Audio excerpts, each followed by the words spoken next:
ஆண்டவராகிய இயேசு கிறிஸ்துவின் நாமத்தினாலே உங்களுக்கு அன்பின் வாழ்த்துக்கள்.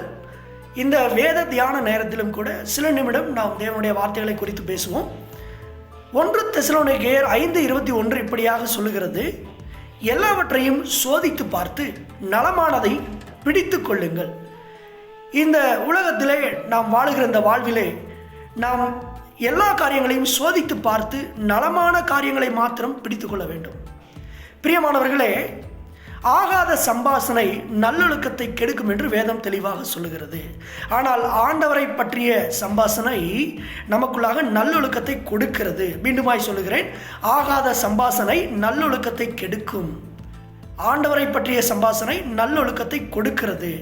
பிரியமானவர்களே, நம்மில் எத்தனை பேருக்கு ஆகாத சிந்தனை அடிக்கொரு முறை வந்து கொண்டிருக்கிறது? இந்த sense negative thoughts. It is called பெசிமிஸ்டிக் thoughts. Pessimistic thoughts never gives the life. It destructs the life. ஆம் பிரியமானவர்களே, தீங்கான நெகட்டிவான சிந்தனை நம் வாழ்வை கெடுக்கக்கூடியதாக இருக்கிறது. ஆனால் தேவனை பற்றிய சிந்தனையோ நமக்கு வாழ்வை கொடுக்கக்கூடியதாக இருக்கிறது. பிரியமானவர்களே, வேதத்தின் அடிப்படையிலே நாம் பார்ப்போம்.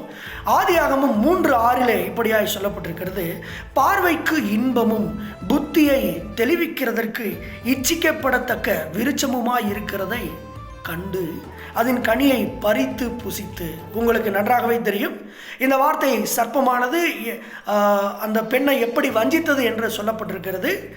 பிரியமானவர்களே, நாம் தேவனை வாஞ்சித்தால் பிசாசினால் நம்மை வஞ்சிக்க முடியாது.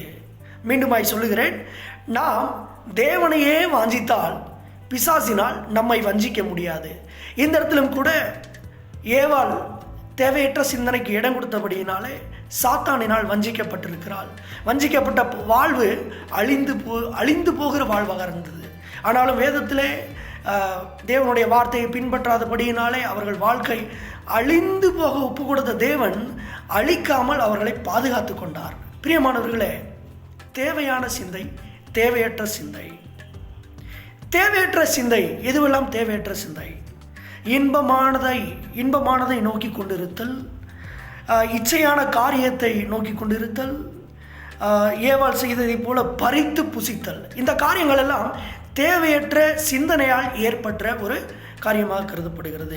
ஏவாளுக்கு என்ன சிந்தனை வந்திருக்கும்? தேவனை குறித்த சிந்தனை இருந்திருந்தால் அவளை சாத்தான் வஞ்சித்திருக்க முடியாது என்று நான் விசுவாசிக்கிறேன். நாம் வாழ்வது உலகத்திலே எப்பொழுதும் தேவனை குறித்து சிந்தித்து கொண்டிருந்தால் கண்டிப்பாக நாம் தப்பித்துக் கொள்ளலாம். ஆனால் அது முடியாத காரியமாக இருக்கிறது. எனவே தான் வேதம் இப்படியாய் சொல்லுகிறது, இரவும் பகலும் கர்த்தருடைய வார்த்தையில் பிரியமாய் இருந்து அவைகளை தியானிக்கிற மனுஷன் பாக்கியவான் என்று. இந்த உலகத்திலே தேவனுக்காய் வாழ்வது மிகவும் கடினம். தேவனுடைய வார்த்தைகளை பின்பற்றுவது மிகவும் கடினம். ஆனாலும் அதை மேற்கொள்ளுகிறவர்களுக்கோ ஜீவ கிரீடம் கொடுக்கப்படுகிறது. அல்லேலூயா. இந்த நேரத்திலும் ஆகாத சம்பாஷணைகள், ஆகாத சிந்தனைகள் எதுவென்று நாம் பார்த்து அவைகளுக்கு ஒரு முற்றுப்புள்ளி இட வேண்டும். உதாரணத்துக்கு நாம் பயன்படுத்துகிற ஒரு செல்ஃபோனை எடுத்துக்கொள்ளலாம். அந்த செல்ஃபோனிலே மேலே இருந்து கீழே இழுத்தால் அதில் நோட்டிஃபிகேஷன்ஸ் என்ற காரியங்கள் காட்டப்படும்.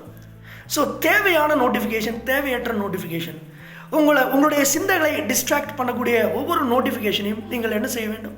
அதை இப்படியாக நகர்த்தி அதில் பிளாக் என்ற ஆப்ஷன் இருக்கும், அதை தட்டிவிட்டால் ஒருபோதும் தகுதியற்ற தேவையற்ற காரியங்கள் அந்த திரையிலே காட்டாது. பிரியமானவர்களே, அதை போல தான் நம்முடைய சிந்தைகளிலும் தேவனை பற்றிய சிந்தனைகளுக்கு மாத்திரம் நாம் இடம் கொடுத்து விட்டு தேவையற்ற சிந்தனைகளை, தேவனை அற்ற சிந்தனைகளுக்கு நாம் பிளாக் பண்ண வேண்டும். ஸோ இப்படியாய் நான் சொல்லுகிறேன், தேவையற்ற சிந்தனைகளுக்கு நீங்கள் நோட்டிஃபிகேஷனை க்ளோஸ் பண்ணினால் உங்களுடைய வாழ்வு தேவனுக்குள்ளாக செழித்திருக்கும். எனக்கு அருமையானவர்களே, இந்த அருமையான நாளிலும் தேவையுள்ள சிந்தனை எது, தேவையற்ற சிந்தனை எது என்பதை வேதத்தின்படி அறிந்து கொண்டு நம்முடைய வாழ்வை நாம் செழிப்பாக வாழ கடமைப்பட்டிருக்கிறோம். கண்களை மூடி ஜெபிப்போம். கிருபையும் இரக்கமும் நிறைந்த நல்ல பிதாவே, ஆண்டவரே, இந்த நாள் முழுவதும் மாத்திரமல்ல, நாங்கள் உயிரோடு உள்ள நாளெல்லாம் தேவையற்ற சிந்தனைகளுக்கு இடம் கொடுக்காதபடி அப்பா, உம்முடைய காரியங்களை குறித்து, உம்முடைய வேதத்தை குறித்து நாங்கள் எப்பொழுதும் திங்க் பண்ணி உம்முடைய வார்த்தைகளை தியானித்து வாழ எங்களுக்கு கிருபை செய்யுங்க. ஒருபோதும் தேவையற்ற காரியங்களை நாங்கள் சிந்திக்காதபடி நெகட்டிவ் தாட்ஸ்க்கு நாங்கள் இடம் கொடுக்காதபடி கர்த்தாவே உம்முடைய சிந்தனைகளுக்கு இடம் கொடுக்க எங்களுக்கு உதவி செய்யுங்க. இயேசுவின் நாமத்தில் பிதாவே, ஆமென். கவலைப்படாதீங்க, உங்களோட தேவையற்ற சிந்தனைகளுக்கு நீங்கள் இடம் கொடுக்க மாட்டீங்கன்னு நான் கர்த்தருக்குள்ளே விசுவாசிக்கிறேன். May God bless you. Have a nice day.